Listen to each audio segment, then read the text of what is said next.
Wisuda sudah kemarin 18 Oktober. Oh 18 berarti tanggal 8 18 28. Saiki sampean nyuwun hadiah apa?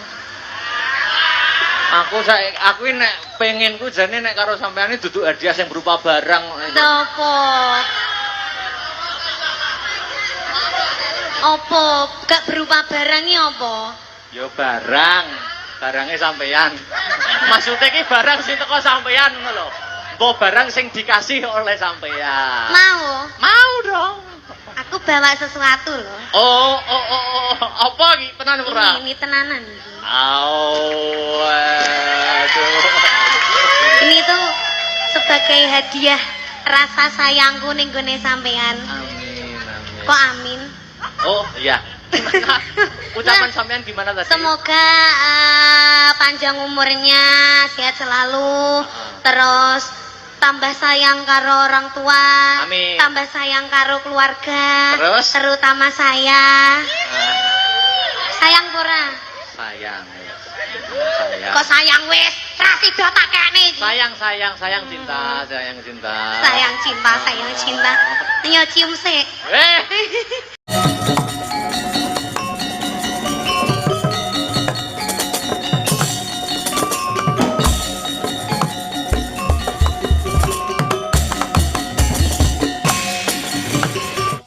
Mangkya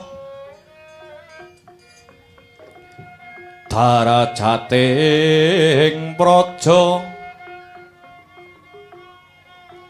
kawuryan wasun nyoruri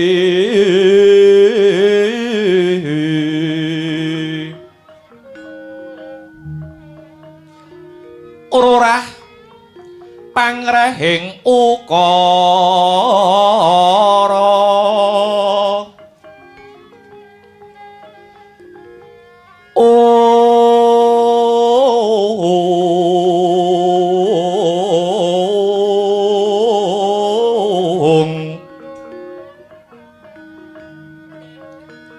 karana tanpa lupi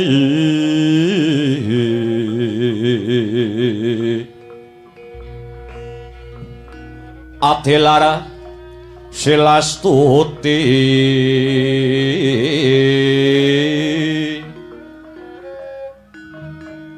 Sujono Sara Jono Kelu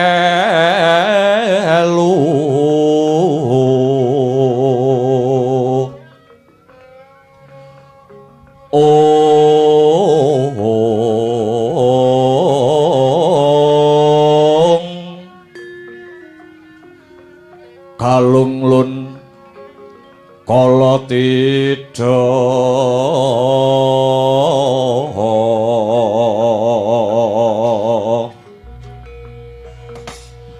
tidem tanda ning dumadi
hong ilahing nama sidam sekaring buwana langgeng ulun waspadakake yen ora sisip ingkang dadi pandulu panjenengan ulun iki kaya praptane Bathari Durga ya Bathari Pramoni ingkang sowan munggah setinggil ana ing kahyangan Junggiri Sailaka Pramoni Durga winantu karaharjan sowan kita ana ngarsa panjenengan ulun Pramoni nuning nggih pukulun lulus karaharja sowan kula kalih saking beka kang sarta sengkala wangsul sungkem kula mugi kunjuk wonten sahandhap padha apa duka yuwang ngadi pukulun sang manik maya ya Pramoni wis ulun tampa gawe legya yas ulun Durga Pramoni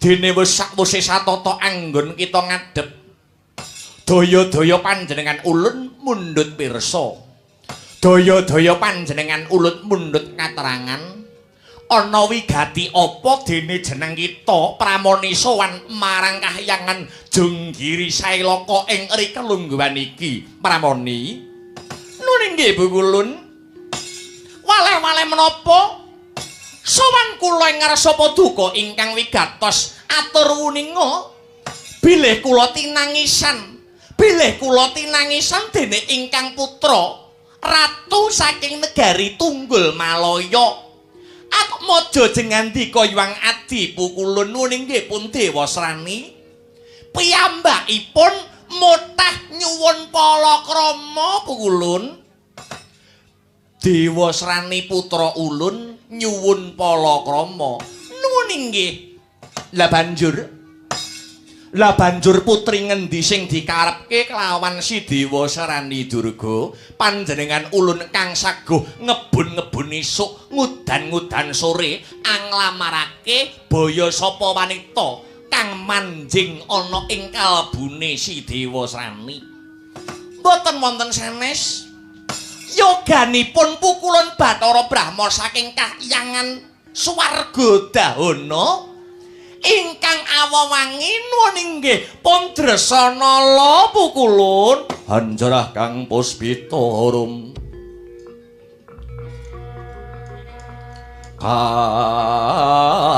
kasiliring samirana mre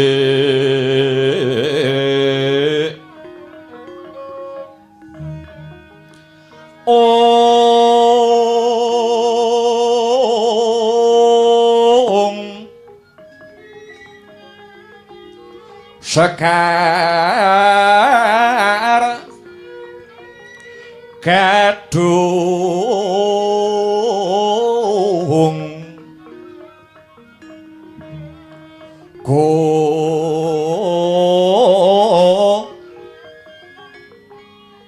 ngas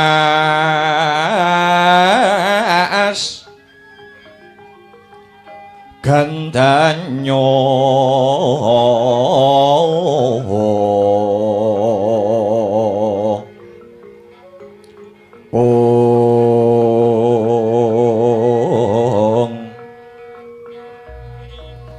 maweh rarasenaning driya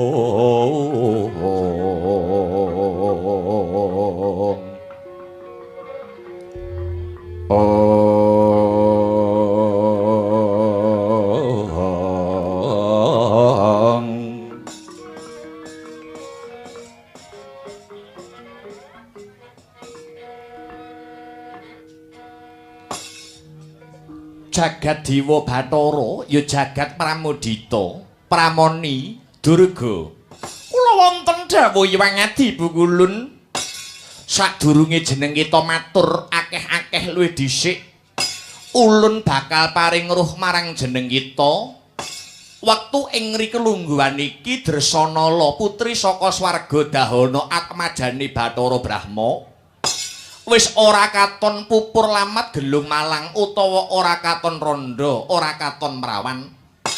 Awit Dresanala wis jinatu krama dening penengah Pandhawa, satriya saka kasatriyan Madukara kang kekasih Harjuna ya Janaka Durga.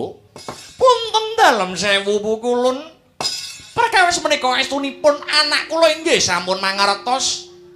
Ugi mboten kirang-kirang anggen kula nuturi dhateng ingkang putra.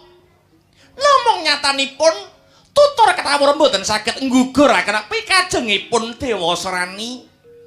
Kepara Dewasrani sampun patembaya. Mboten badhe palakrama menawi mboten kaliyan Dresanala pukulun. Inggih labet puteking manah kula paripaksa kula sowan jengandika Hyang Adi pukulun. Duh pukulun, kula namung borongaken wonten ngarsa paduka. Kados pundi murid kasembadaning sedya ingkang putra pun Dewasrani kala wau pukulun. Durga, kula ngendhawuh. Ewuh aya anggen ulun bakal minangkani. Sebab apa? Awit iku wanita wis ana kang mengku. Kepriye lan nganggo cara apa anggon ulun bakal minangkani panyuwun kita Durga. Pukulun.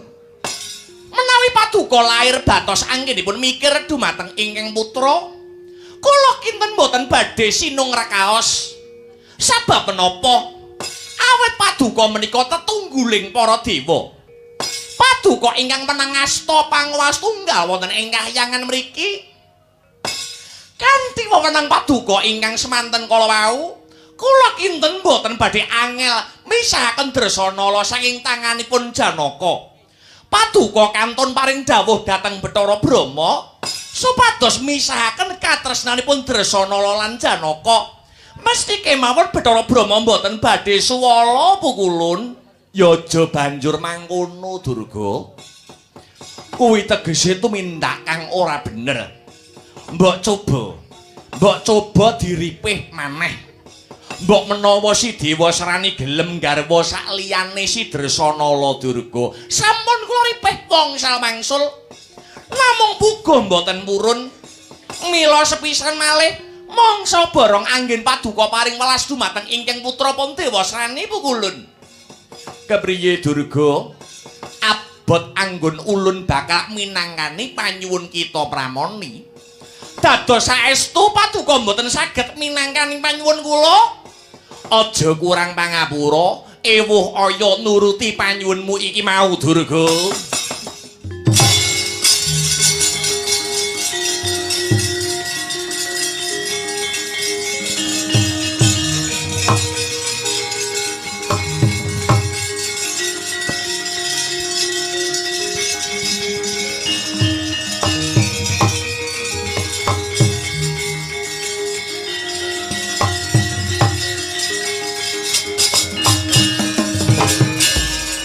Marareh manguswa humyong hambrengeng Gati karunaning kaswasih ring marga hamalatgung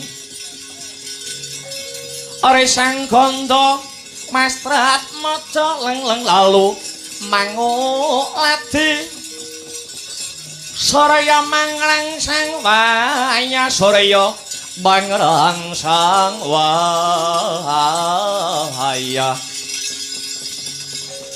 Humyus hamarawayanto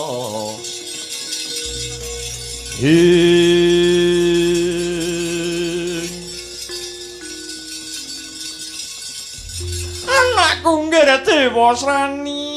Dewasrani wis dadi nasibmu yo nang wiwit lair nganti gedhe kowe ora tinunggon karo wong tuamu lanang. Bapak mung doyan nangkane ning moh gupak karo pulute yo nang. Dewasrani. Kowe aja ngaya-wara ngaku anak ratu ning dewa. Mundhak tiwas kisinan kowe dhewe Dewasrani. Bapakmu wis ngemohi karo kowe. Dewasrani. Wiwit kowe lair nganti saiki dadi ratu, kowe durung tau ngrusui karo bapakmu. Lagi saiki duweni penjaluk lah kok dianggep abot.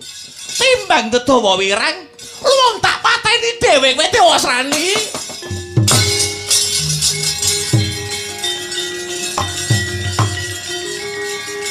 Durga mengko dhisik pramoni aja kesusu mundhak kesluru wong ayu.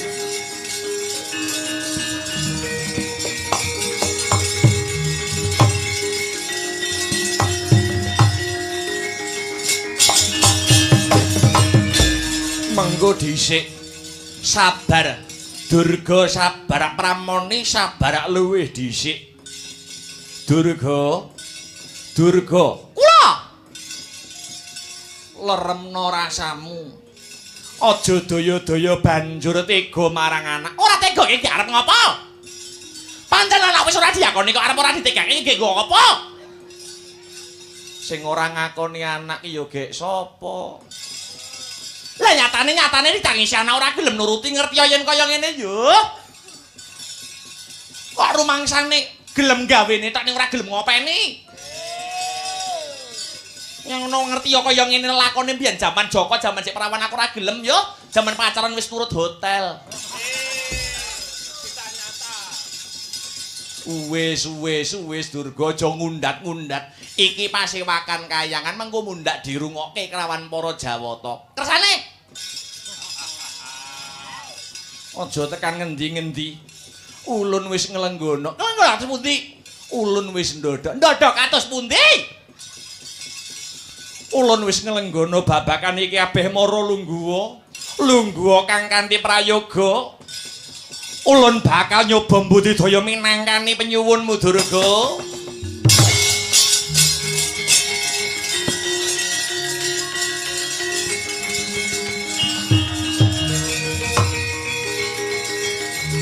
Madhep rene wong ayu lungguh dhisik.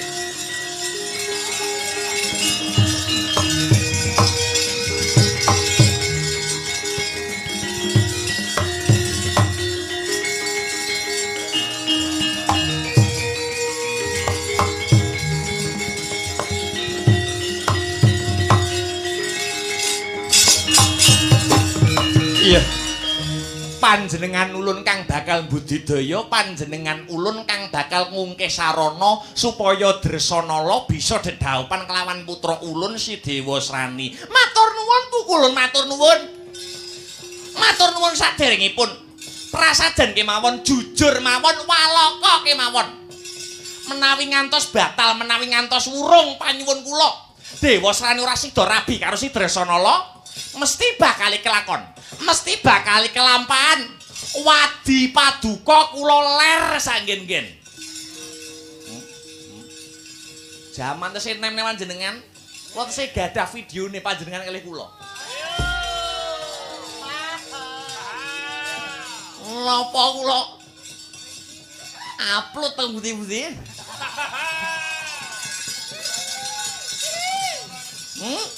Aja Durga aja. Hapusen ya Durga hapusen. Kula Pindra wonten dawuh Rama Pukulun, mara coba timbalana swaning Bathara Brahma kadhawan marak ing ngarsa ulun nggih mangestaken dawuh Rama Pukulun.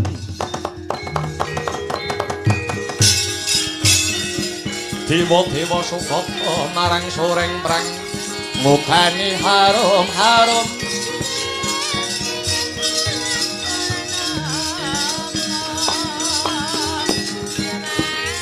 Ngendang wing wiyat narada ngapani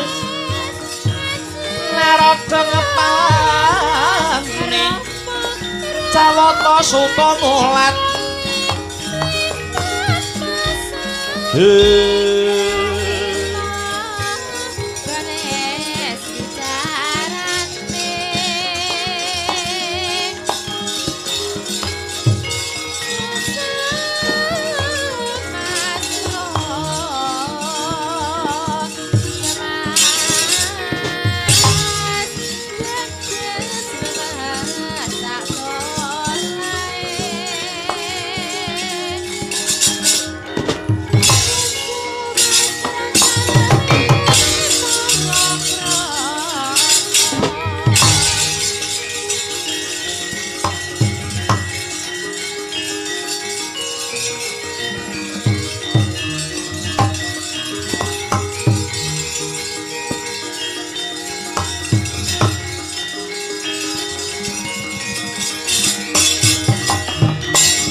iku saknyatane Kunjang seret minangkut Modemong leluri Rinetong muni Rinangkut Kirangan Prirasa kami arsin Angin sesidenan Apa pepinjalan Suwi-suwi Menuju nopo bangkit Nanda kang wiromo Sigrang saya lekto Sumanggih haliling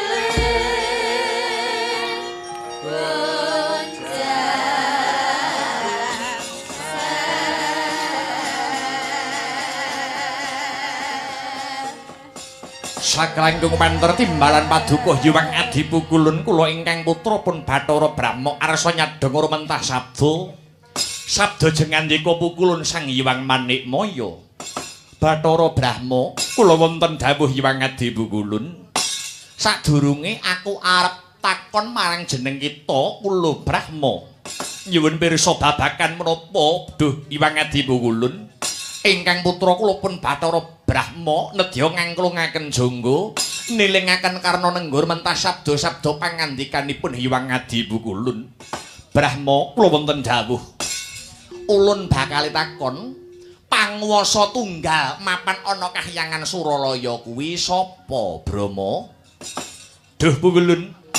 Panguwasa tunggal ingkang boten wonten tunggalipun. Menika mboten wonten sanes kejawi namung jengandika Hyang Adi Pukulun Bathara Guru sing wenang nemtoke abang ijo butek bening bangrabacining lelakon sapa Brahma lho nggih mboten wonten sanes kejawi namung paduka Hyang Adi Pukulun Bathara Guru inggih Sang Manikmaya yen aku kandha ngalor dewa sanesipun tartamtu inggih badhe ngaler yen aku kandha ngidul dewa sanesipun inggih tartamtu badhe ngidul bagus yen pancen kaya mangkono Brahma ing rikelungguhan iki panjenengan ulun bakal perintah Mara coba jeneng kita Brahma ing rikelungguhan iki bali ana kayangan kita kayangan swarga dahana dina iki uga pegatno katresnane anakmu Dresanala kelawan Janaka Brahma. Oh. Pukulun. Oh.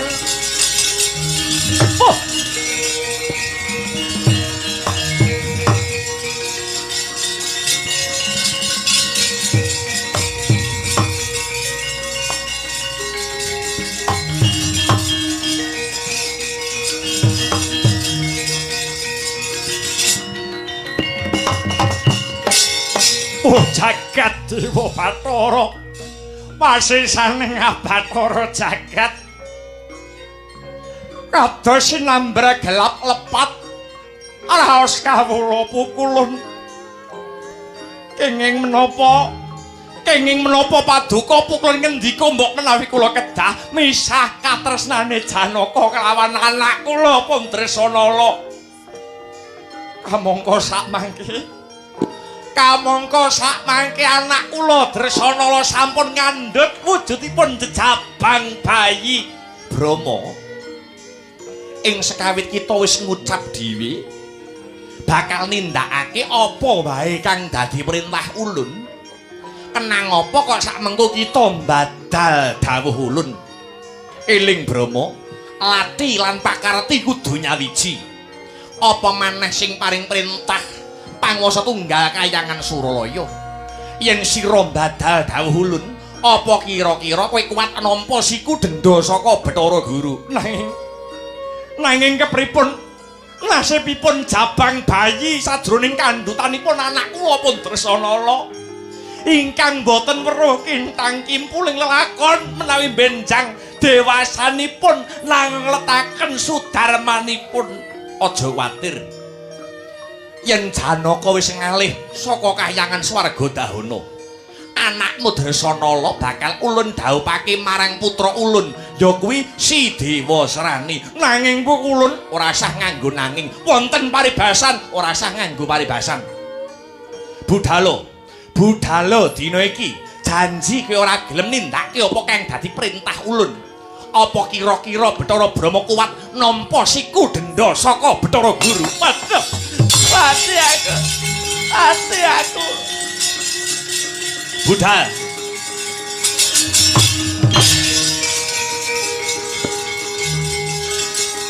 Ada.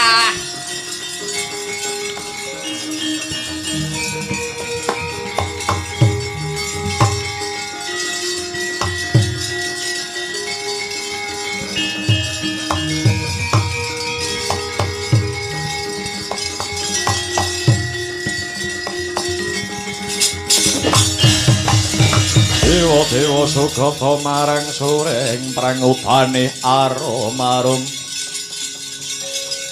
ngendan wing ngawiyat Narada ngebalani welatalah Adi Guru wonten dawuh Kakang pripun panjenengan kok ngaten niku pripun? Menawi Paduka badhe misake katresnane Janaka lan Dresanala wonten paribasan idu dinilat malih. Janaka lan Dresanala dhawuh rabi menika nggih awit saking perintah Paduka. Mongko kula sampun mireng pekabaran yen to sakmenika Dresanala sampun ngandhut wujuding jejabang bayi. Woh ing katresnan ing antarane Janaka lan Dresanala. Lah kok sakmenika Paduka badhe pegataken katresnane Janaka lan Dresanala menika nalaripun kados pundi? Kakang Narada, wonten dawuh sedaya aturan, sedaya pernatan punika kula ingkang damel. Menawi wonten awonipun kahyangan sanes Kakang Narada ingkang dados paramtutuan nanging mesti ulun ingkang tinempuan. Mila sedaya kedah sakpakon ulun mboten kenging badal dawuh ulun. Lho, ning ya aja ngono to, aja ngono. Ola ngertas pangwas tunggal wonten asta Paduka. Ning Adi Guru kudu eling. Paduka ndapuk para dewa dados nayaka menika kedhawan menapa? Menapa namung kadhawan ngamini tumindak Paduka ingkang sewenang-wenang menika? Kula kadhapuk dados mentri muka menika kejawi mbantu kewajiban Paduka. Kula nggih kadhawan ngemutaken bilih Paduka menika kesupen kinen ngleresaken menawi Paduka menika tumindak lepat. Kakang Narada, Dewa Serani menika putra ulun. Napa kula klentu menawi kula nglabuhi marang anak? Loh, mboten klentu, wong nglabuhi nyang anak kleru piye to ya? Ing menapa Kakang Narada nyentulani pikajeng ulun? Kedahipun Kakang Narada emut wonten tetembungan anak polah bapa kepradah. Wong tuwa kena mradahi nyang polahe anak, ning ya didelok dhisik polahe mau kaya ngapa, ngono. Yen polahe anak ngarungke jenenge wong tuwa wajib mradahi. Ning lek polahe anak gawe kucem saged netelke jabatan wong tuwa, ya kudu dielingke ta. Mboten namung kok diujoke mawon mboten Adi Guru. Wis akeh kedadean. Wong tuwa tetel pangkat ilang jabatan merasa derajate banger jenenge mung sabab nglabuhi anak sing ora bener tumindake. Paduka kedah emut. Adi Guru dados ratuning para dewa, tumindake kedah adil Adi Guru, kedah adil. Sedaya kedah dipun penggalih. Lekas Paduka menika lepat awit badhe misahke wong jejodohan, mung nuruti kareping anak lan bojo. Bathara Guru ratuning para dewa. Paring dawuh mboten kenging woleh-weli. Menawi Kakang Narada mboten sarujuk kalian pikajeng ulun, Kakang Narada saged ninggalaken kayangan. Lah dalah. Piye ta ki? Kok diomongi apik-apik malah menteleng iki lho. Diomongi apik-apik malah miso-miso. Yen ana apa-apa Narada ora melu-melu.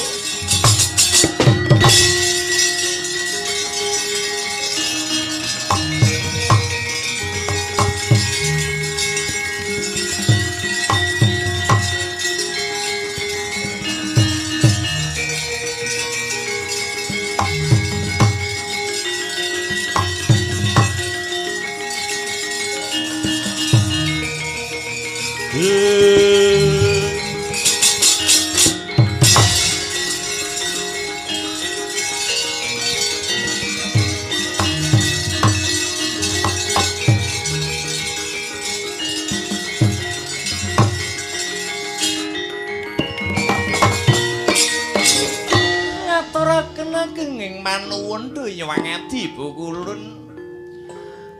Ageng katresnan paduka dumateng kula kaliyan ingkang putra paduka wantun merintah dumateng Bathara Brahma kinen misahke katresnan Dresana lan Janaka.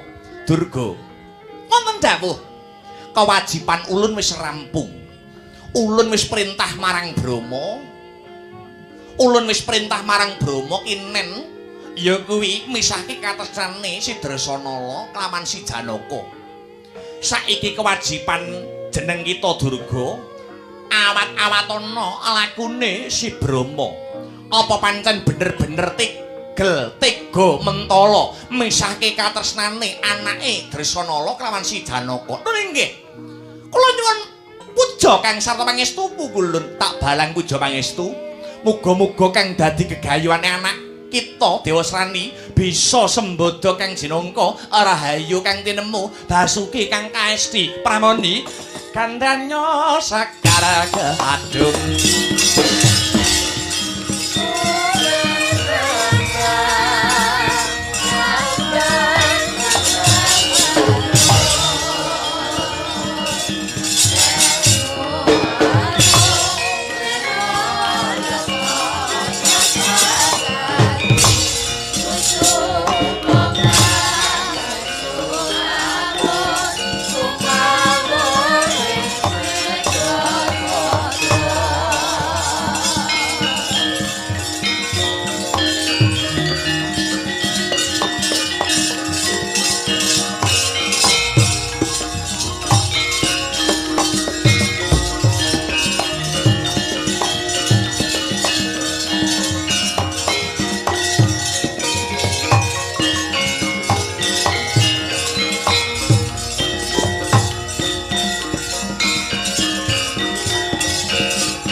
Anake Dresana.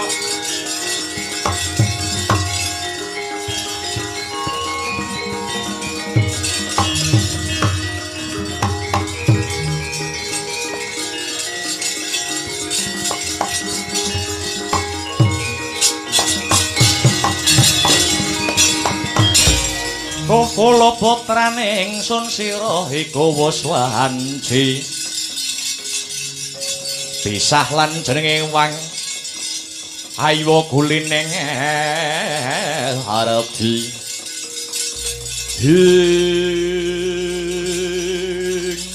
sakrawuh paduka kula ingkang putra pun Dresanala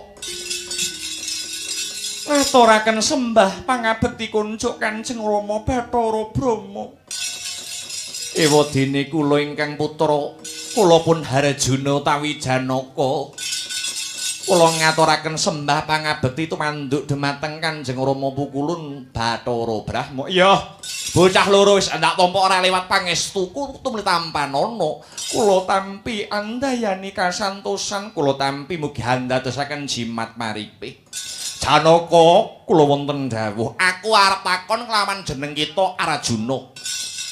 Aku arep takon kelawan jeneng kita Arjuna, aja mbok tambahi, aja mbok kurangi. Arjuna, Janaka, Naga Mahabau.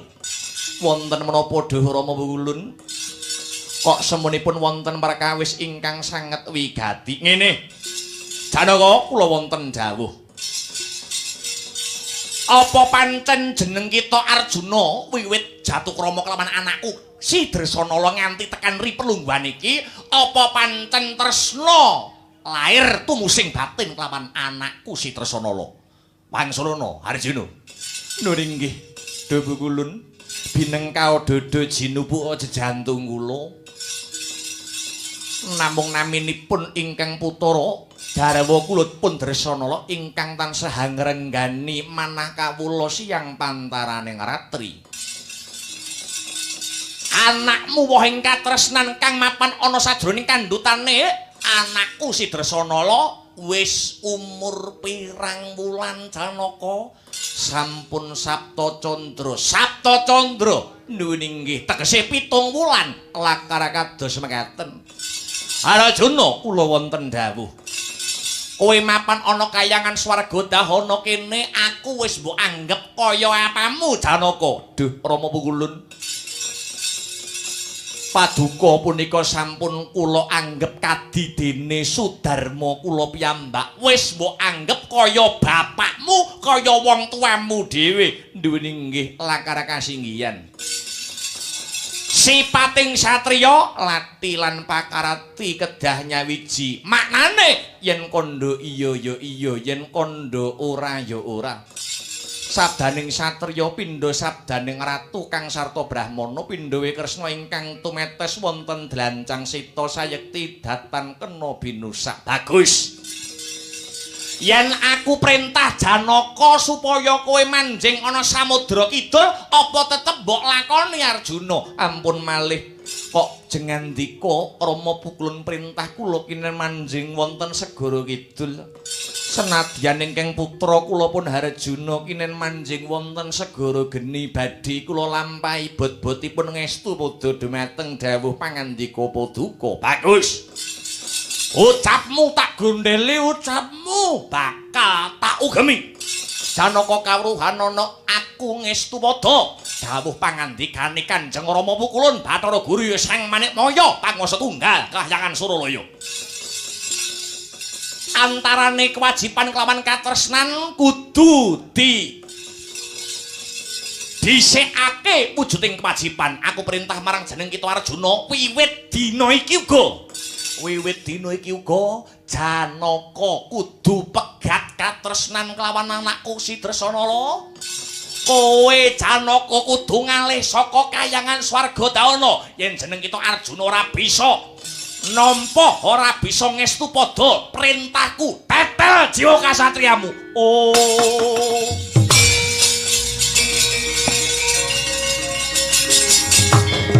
Pangeran. Duh, Dresanala. Mandeg duh.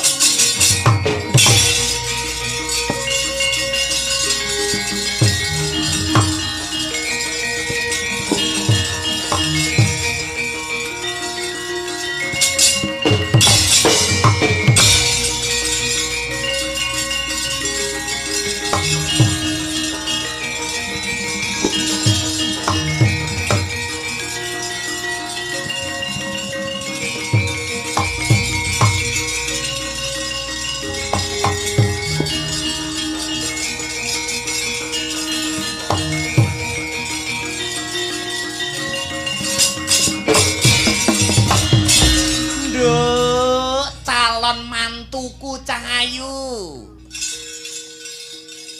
Dresanala ana tetembungan tresna kuwi saka kulina. Tresna kuwi saka Kulino. Kowe aja sedih, kowe aja susah ditinggal bojomu Janaka. Enek sing luwih mening bakal ganteni dadi bojomu. Ora ana liya kejaba mung anakku. Anake Pangwasa Tunggal Kayangan Suralaya si Dewasrani. Sugih Dewasrani timbang Janaka. Dasare yen duwe derajat pangkat dadi ratu ana ing negara Tunggul Malaya. Tresna kuwi jalaran saka Kulina. Kowe durung tepung, kowe durung kenal karo anakku Dewasrani. Mengko nek Kulina omong-omongan, mengko nek Kulina jagongan, mengko nek Kulina dikeloni nak ya seneng dhewe.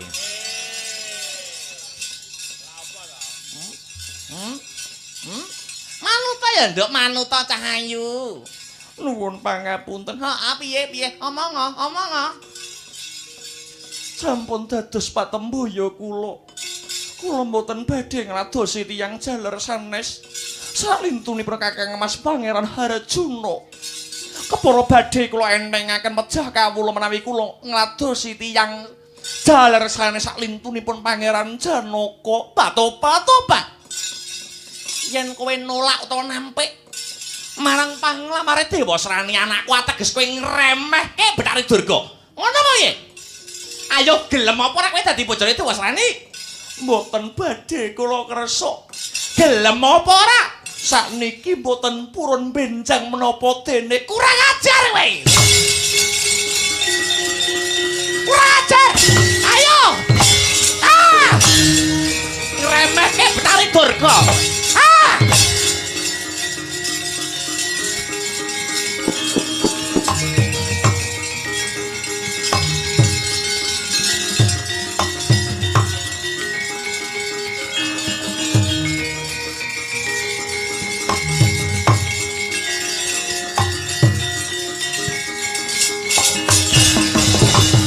Yen pala ganteng ari Sang Dewi Dresanala kaliyan wujuding rantai ingkang gedhene sak lengen.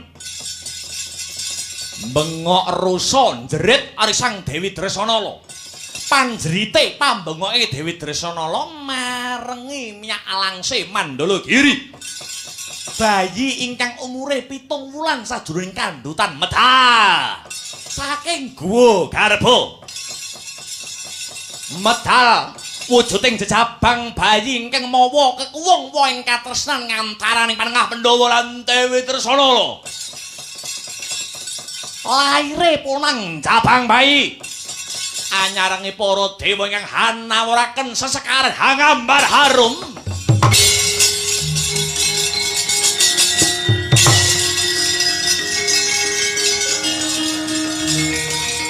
Jiwa mancing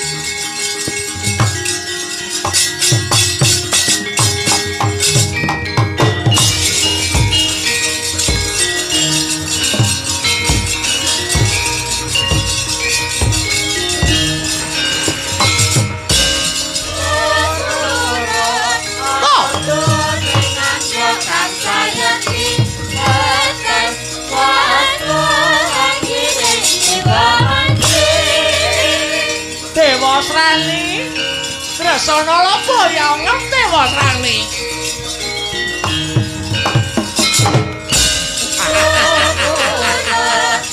Dadi bojoku kowe ya kang sayangi tekan mangsa akhire jiwa mangke.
subhanallah walhamdulillah. Wala ilaha illallah wallahu akbar. Nduk anakku sing ayu dhewe Limbu. Ana dawuhmu apa mak nimbali karo anakmu Limbu? Nganggo leren sawetara nganggo ngaso sawetara. Leren ngaso kinarya ambekan luwih dhisik ya Nduk. Iya ya mak iya ngestokake dawuh. Ngaturke apa wigatine aku kelawan biyung tinimbalan sowan. Pancen bener kepara nyata. Nanging luwih dhisik tak kira bengi iki ora ana tembang kang sarta tembung, iya. Kang luwih endah, kang luwih agung, iya. Kang kudu diucapake kejaba mung ucapan dan ungkapan rasa puja lan puji syukur kunjuk marang Gusti ingkang murebeng dumadi. Tuhan yang Maha Esa Allah Subhanahu wa taala yuwang widiwasa ya nok mangkono ya mak pancen kapara nyata. Ya mung pangeran ya mung Gusti ingkang murebeng dumadi sing wis maringi awake dhewe keberkahan, sing wis maringi awake dhewe kenikmatan, iya. Nikmat lahir, nikmat batin, berkah dunya, berkah akhirat. Tanpa nikmat kang sarta berkahing pangeran, aku kang sarta anakku Limbuk bengi iki ora bisa manunggal ingkang sarta tetunggalan ana ing adicara bengi iki nok. Mangkono ya mak pancen kapara nyata. Lah banjur bengi iki acarane apa mengeti adicara apa kaya sing wis-wis kaya adat saben nok mangkono. Adicarane bengi iki ya kuwi tidak lain dan tidak bukan ya kuwi bersih dusun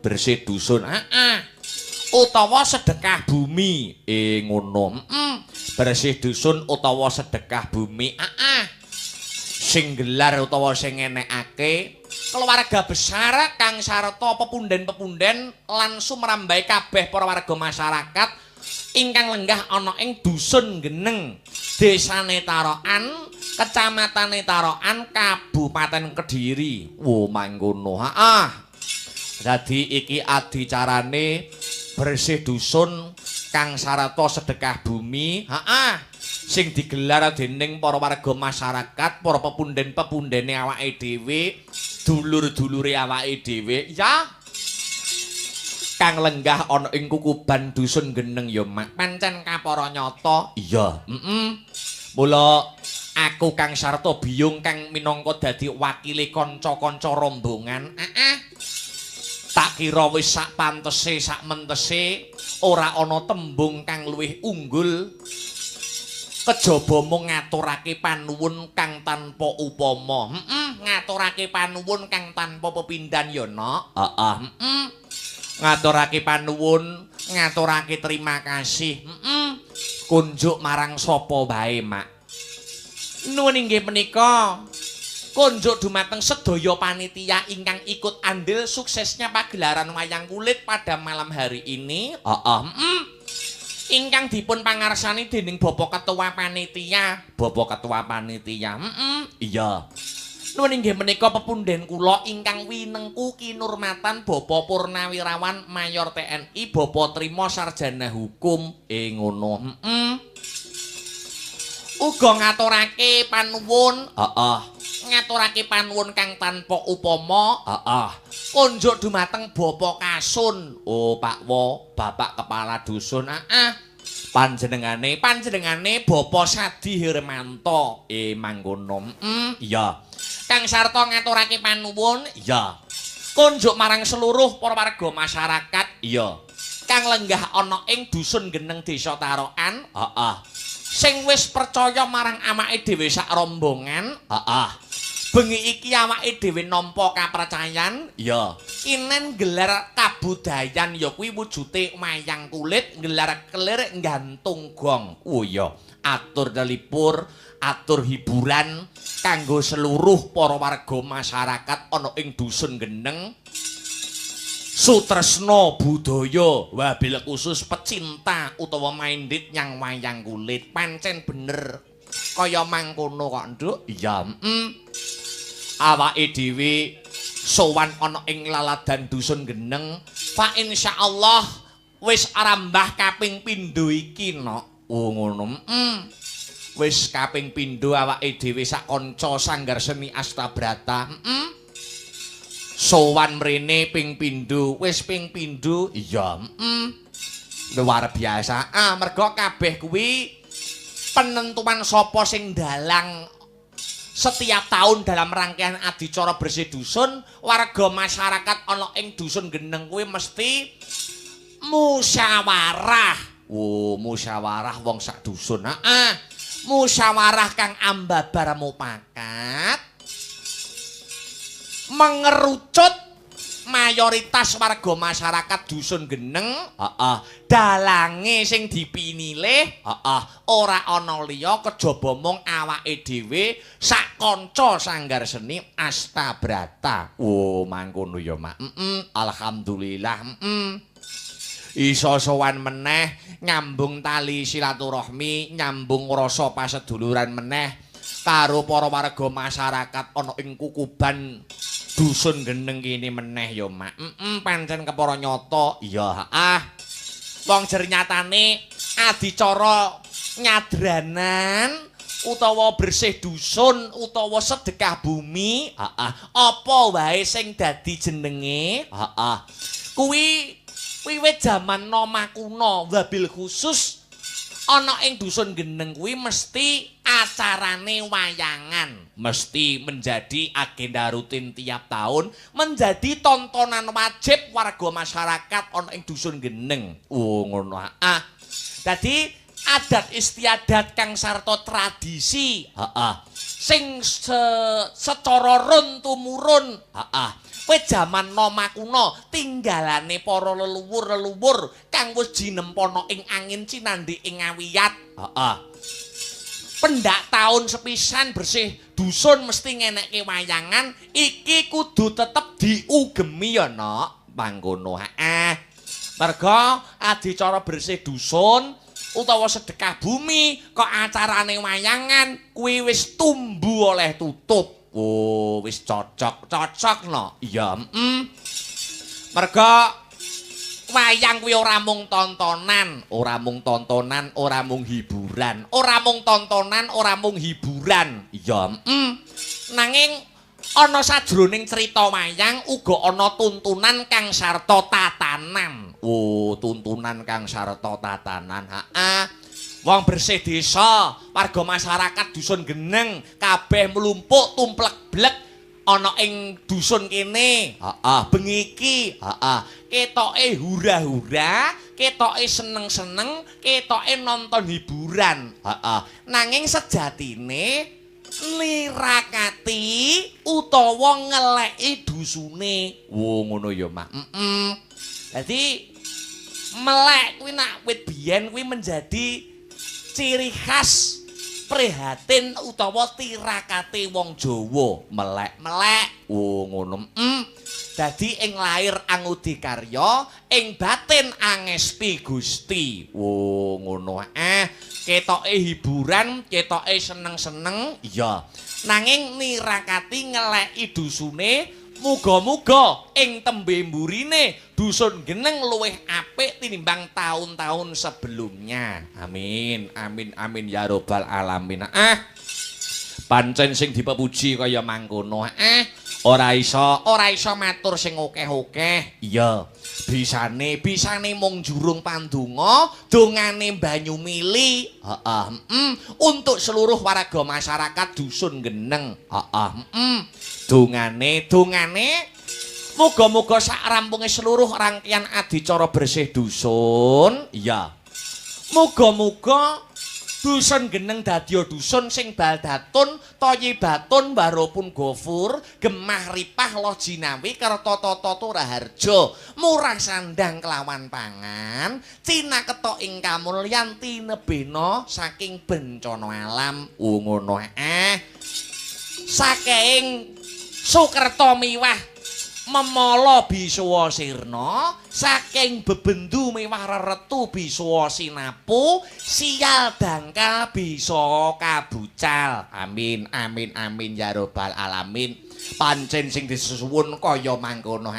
Muga-muga donga apik bisa ambabar katentreman, ambabar ayem tentrem, ayem sing dadi dusune tentrem, sing dadi marga masyarakate ya ana. Amin ya rabbal alamin. Allahumma sholli wa sallim. Yo.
Sekali lagi Mas Arya.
Matur nuwun. Insyaallah Gusti Allah dijabai.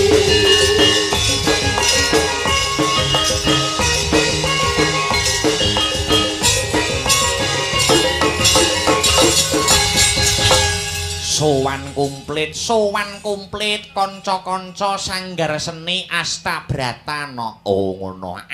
Sowan komplit fa insyaallah ora ana sing kecicir. Iya, kanca-kanca pengrawit utawa niaga. Iya, komplit sak waranggana utawa mbak-mbak kang sarta adik-adik Swaramati. Iya Mak. Sowan komplit ora ana sing kecicir, ora ana sing kecicir. Iya, Sindene mangkat kabeh nok. Wo ngono ya, Mak. Luar biasa. Sinden iso ribik. Ya, Sindene ayu-ayu seragaman abang, selindange kumpak ya ijo kabeh. Merga wayang kulit di era sekarang kemajuan zaman kuwi gelem ora gelem apa-apane kudu luwih ditata no. Ngono. Beda kelawan wayang zaman mbah-mbahe awake dhewe mbiyen. Ngono. Wayang zaman mbah-mbahe awake dhewe mbiyen kuwi sinden ora usah akeh-akeh, sinden ora usah jentrek-jentrek kaya bengi iki. Wayangan jaman semono kuwi sinden cukup siji. Ngono. Kuwi wae lungguhe ning nguri. Awor pengrawit. Sinden siji lungguhe ning mburi, tuwek pisan ngono ri tak susuran. Ngono. Jaman semono, jaman saya maju. Sindene ya kuwi dipapanake ana ing dhuwur. Ngono. Pamriye supayane bisa narik kawigatene sing padha mirsani. Ngono ya, Mak. Nek pas lakon ya fokus nyang lakon, nek nyang cerita ya fokus nyang cerita. Ya, Ning nek wis pas wayah entertainment utawa limbukan, lampune dipadangi, lampune diuripke, pancine gegojekan kang sarta tetembangan, banjur sing disawang ora nggur wayange ning kepara uga sindene. Ngono. Mergo ngono iki penggemar-penggemar wayang niteni. Ngono. Lho, dalangke sindene ayu-ayu. Ngono. Ngono. Dalang B lho, sindene ayu-ayu. Dalang C lho, sinden lemu-lemu ngono. Ngono kuwi wis dadi image pagelaran wayang ana ing era sekarang. Ngono ya, Mak. Kemajuan zaman. Lah iya. Ya Pak insyaallah awake dhewe ngetutke kemajuan zaman, watone tetep nggondeli. Mbok menawa wayang kuwi kudu tetep tersampaikan apa sing dadi pesan morale. Pancen bener kepara nyata. Pesan morale utawa tuntunan lan tatanane kudu tetep tersampaikan. Selain ya kuwi wujuding hiburan nanging kudu tetep ana nilai-nilai positif. Supayane ing pamrih sak rampunge wayangan ya kuwi ana nilai-nilai positif yang bisa diambil oleh para penonton yang dapat diaplikasikan dalam kehidupan sehari-hari. Ngono ya, Mak. Ya, ngestokake dawuh.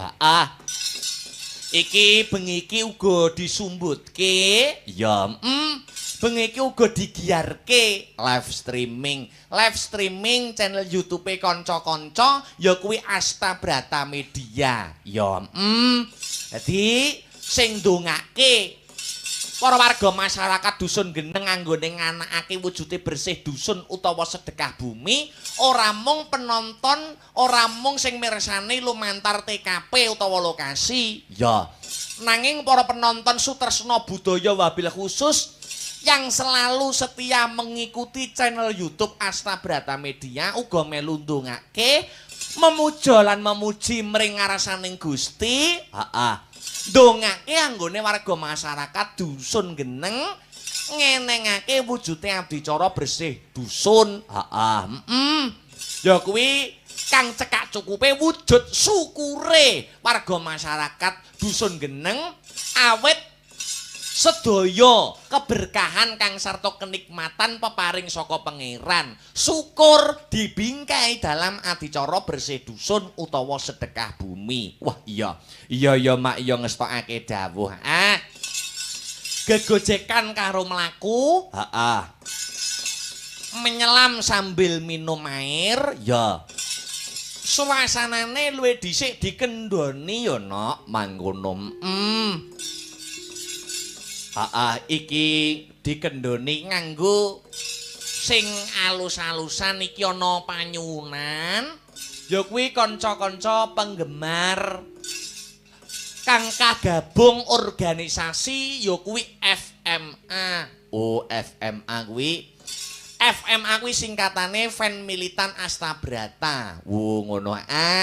Iki nyuwun ya kuwi langgame angenteni tak dhisikke minangka salam mukadimah. Salam pambuka ana ing season limbukan. Oh iya mak iya ngestokke dawuh. Ning luwih dhisik dibawani ya nok, dibawani. Arep ben rada kendho swasana kang sarta kahanane. Iya.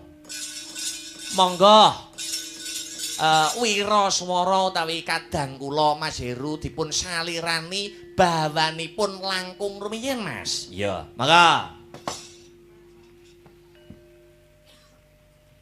Manah yen kataman wuyong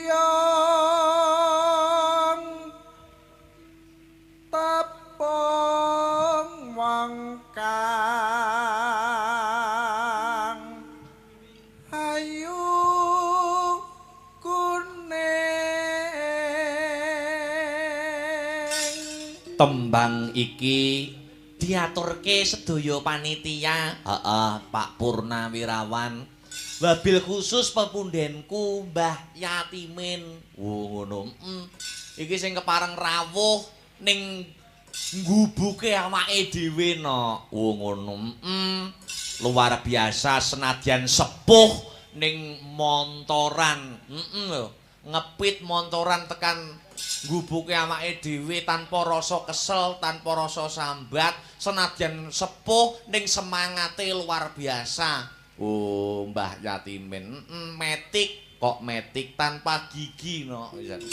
Lah iya, lanjut Mas. Susah lamun den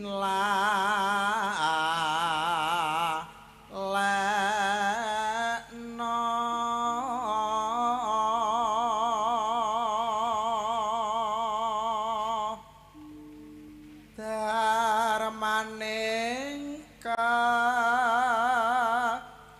dahsu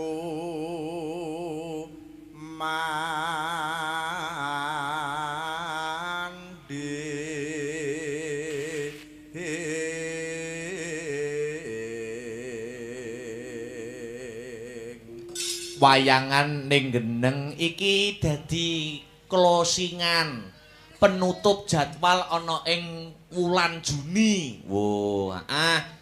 Wulan Juni kanca-kanca Astabrata ya kuwi nutupe wayangan wulan Juni iki ana ing geneng. Oh ya sesuk wis jadwale sesuk ya wayangan neh nang Laladan Nganjuk ya kuwi nyang Talang Rejoso ya esuk mbuka sasi Juli ya muga-muga kanca-kanca tansah ginanjar kesehatan lan kekuatan amin kekuatan iman dan takwa ya lanjut Mas sanadyan namung sedhela nambani kangening hati